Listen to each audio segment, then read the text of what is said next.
Welcome to Kenton's videos. Enjoy the video. You start by powering down and removing the battery if possible. That prevents shorts. Next, ground yourself. Wear an anti-static strap or touch a metal object every few minutes to discharge static. Use a soft, well-lit workspace and lay out tools in order. Small Phillips, plastic spudger, compressed air, and 90% plus isopropyl alcohol. Now remove screws and pry the case carefully. Keep track of each screw and which hole it came from so reassembly is straightforward and error-free. Once the case is open, gently unplug ribbon cables and lift any daughter boards, photographing each step so you can reverse it. Inspect the motherboard for corrosion, blown capacitors, or debris. Use compressed air in short controlled bursts to remove loose dust. Brush remaining particles with a soft brush while holding connectors steady.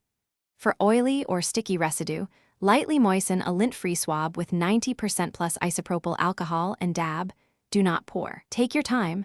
Rushing can break fragile clips and traces. You finish by letting any alcohol completely evaporate. Wait at least 15 to 30 minutes to be safe. Reinstall daughter boards and cables in the order you removed them. Tighten screws just snug and reconnect the battery and power. Before closing, scan the bay for stray screws or tools.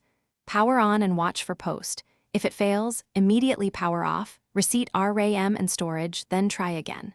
If problems persist or you spot burnt areas, stop and consult a repair technician to avoid further damage.